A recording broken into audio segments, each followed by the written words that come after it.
अपठित हिंदी श्रुतलेख। जल संरक्षण शुरू। महोदय, आबादी के लिहाज से भारत विश्व का दूसरा सबसे बड़ा देश है।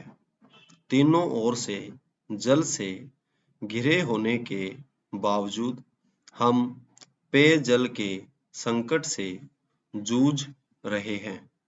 यहाँ जल संकट की समस्या विकराल हो चुकी है। न सिर्फ शहरी क्षेत्रों में बल्कि ग्रामीण अंचलों में भी जल संकट बढ़ रहा है।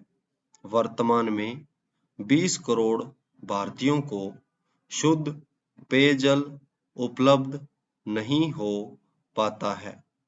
उत्तर प्रदेश, मध्य प्रदेश, गुजरात, राजस्थान, हरियाणा, पंजाब, तमिलनाडु और केरल जैसे राज्यों में जहां पानी की कमी बढ़ी है, वहीं राज्यों के मध्य पानी से जुड़े विवाद भी गहराए हैं।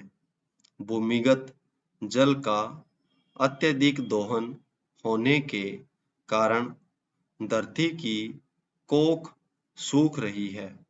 जहां मीठे पानी का प्रतिशत कम हुआ है, वहीं जल में नमक की मात्रा बढ़ने से भी समस्या विकट हुई है। भूमिगत जल का अनियंत्रित दोहन तथा इस पर बढ़ती हमारी निर्भरता पारंपरिक जल स्रोतों व जल तकनीकों की उपेक्षा तथा जल संरक्षण और प्रबंध की उन्नत व उपयोगी तकनीकों का अभाव, जल शिक्षा का अभाव, भारतीय संविधान में जल के मुद्दे का राज्य सरकारों के अधिकार क्षेत्र में रखा जाना, निवेश की कमी तथा व्यवस्थित योजनाओं का अभाव आदि ऐसे अनेक कारण हैं जिसकी वजह से भारत में जल संकट बढ़ा है। भारत में जनसंख्या विस्फोट ने जहां अनेक समस्याएं उत्पन्न की है, वहीं पानी की कमी को भी बढ़ाया है। वर्तमान समय में देश की जनसंख्या प्रतिवर्ष 1.5 करोड़ की दर से बढ़ रही है। ऐसे में इस सदी के मध्य तक भारत की जनसंख्या लगभग 150 करोड़ से अधिक होने जाने की संभावना है।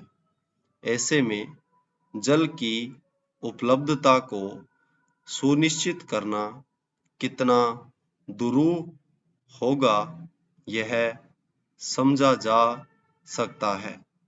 आंकड़े बताते हैं कि स्वतंत्रता के बाद प्रति व्यक्ति जल की उपलब्धता में 60% की कमी आई है। अध्यक्ष महोदय, जल जीवन का आधार है और यदि हमें जीवन को बचाना है तो जल संरक्षण और संचय के उपाय करने ही होंगे। जल की उपलब्धता घट रही है और मारामारी बढ़ रही है। ऐसे में संकट का सही समाधान खोजना प्रत्येक मनुष्य का दायित्व बनता है। यही हमारी राष्ट्रीय जिम्मेदारी भी बनती है और हम अंतर्राष्ट्रीय समुदाय से भी ऐसी ही जिम्मेदारी की अपेक्षा करते हैं। जल के स्रोत सीमित हैं, नए स्रोत का सृजन संभव नहीं है। ऐसे में जल स्रोतों को सुरक्षित रखकर एवं जल का संचय कर हम जल संकट का मुकाबला कर सकते हैं। इसके लिए हमें अपनी भोगवादी प्रवृत्तियों पर अंकुश लगाना पड़ेगा और जल के उपयोग में मितव्ययी बनना पड़ेगा। जल के कुप्रबंधन को दूर करके ही हम इस समस्या से निपट सकते हैं। यदि वर्षा के जल का समुचित संग्रह हो सके और जल के प्रत्येक बूंद को अनमोल मानकर उसका संरक्षण किया जाए, तो कोई कारण नहीं है कि वैश्विक जल संकट का समाधान नहीं प्राप्त किया जा सके। प्रत्येक फसल के लिए जरूरी मात्रा में जल की आवश्यकता का निर्धारण किया जाना चाहिए। तदनुसार सिंचाई की योजना बनानी चाहिए।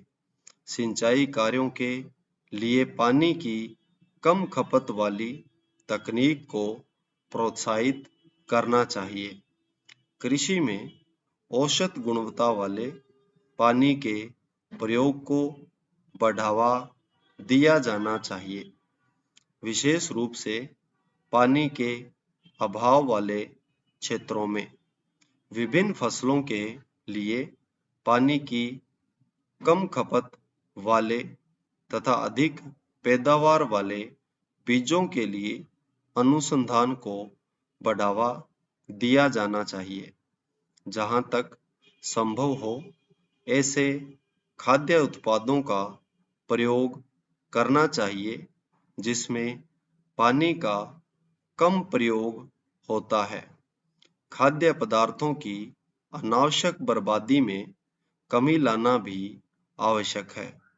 विश्व में उत्पादित होने वाला लगभग 30% खाना खाया नहीं जाता है और यह बेकार हो जाता है। इस प्रकार इसके उत्पादन में प्रयुक्त हुआ पानी भी व्यर्थ चला जाता है। जल संकट से निपटने के लिए हमें वर्षा जल भंडारण पर विशेष ध्यान देना होगा। आवश्यकता इस बात की है कि तकनीक को न सिर्फ अधिकाधिक विकसित किया जाए, बल्कि ज़्यादा से ज़्यादा अपनाया भी जाए। यह एक ऐसी आसान विधि है जिसमें न तो अतिरिक्त जगह की जरूरत होती है और न ही आबादी विस्थापन की। इससे मिट्टी का कटाव रुक जाता है।